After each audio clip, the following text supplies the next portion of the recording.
पाहूया भाजप आणि शिंदे यांची युती 129, तर अजितदादांच्या राष्ट्रवादीला 2 जागे आघाडी, ठाकरे बंधू 71 जागांवर, तर काँग्रेस मात्र 13 जागे आघाडी. भाजप 98 जागांवर आहे आणि भाजप सगळ्यात मोठा पक्ष मुंबईमध्ये ठरलेला आहे. दुसऱ्या क्रमांकावर आहेत ते उद्धव ठाकरे यांची शिवसेना. ठाकरे बंधूंना मिळून 71 जागांवर आघाडी मिळालेली आहे. तर मुंबईत दोन्ही राष्ट्रवादी आणि मनसेने अद्याप एकही खाता उघडलेलं नाहीये. तर मुंबईमध्ये एमआयएमचा तिसरा उमेदवार विजयी झालेला आहे. मुंबईमधल्या एमआयएमचा सगळ्यात मोठा फटका हा काँग्रेसला बसलाय. मुंबई प्रभाग 89 मध्ये ठाकरेंच्या शिवसेनेचे गीतेश राऊत हे आघाडीवर आहे. प्रभाग 89 मध्ये विनायक राऊतांचे पुत्र गीतेश राऊत हे सध्या आघाडीवर आहेत.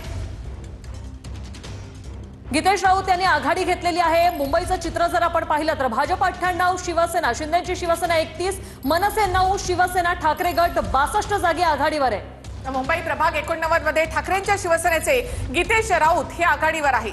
विनायक राऊत यांचे पुत्र गीतेश राऊत आघाडीवर. पुन्हा एकदा मुंबईचं चित्र आपण पाहूयात. भाजप आणि शिंदे 129 जागांवर. मुंबईची लाईफलाईन लोकली आली आहे. भाजप आणि शिवसेना युतीला 129 जागा, तर ठाकरे मनसे शरद पवार राष्ट्रवादी यांना 71 जागी आघाडी मिळालेली आहे. तर काँग्रेस आणि वंचितला 13 जागी आघाडी मिळालेली आहे. एमआयएमचे 3 उमेदवार या ठिकाणी विजयी झालेले आहेत मुंबईमध्ये. तर प्रभाग 72 मध्ये ठाकरेंच्या शिवसेनेच्या पांचाळ यांनी आक्षेप घेतलेला आहे. मतमोजणीच्या दरम्यान या ठिकाणी मोठा गोंधळ झालाय. मतमोजणी दरम्यान गोंधळ झालेला आहे. प्रभाग क्रमांक 72 मध्ये ठाकरेंच्या शिवसेनेचे पांचाळ यांनी आक्षेप घेतलेला आहे. मुंबई प्रभाग 72 मध्ये मतमोजणीच्या दरम्यान मोठा गोंधळ झाला.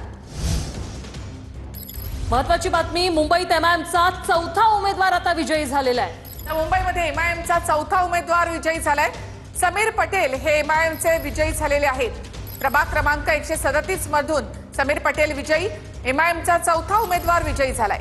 एमआयएमचा आकडा आता 4 झालेला आहे. मुंबईमध्ये 137 प्रभागमध्ये एमआयएमचे 4थे उमेदवार हे विजयी झालेले आहेत. काँग्रेस आणि समाजवादी पार्टी या दोघांना देखील एमआयएमचा मोठा फटका बसलेला आहे. 137 मध्ये एमआयएमचे समीर पटेल विजयी. मुंबईची आकडेवारी आपण पुन्हा एकदा पाहूयात.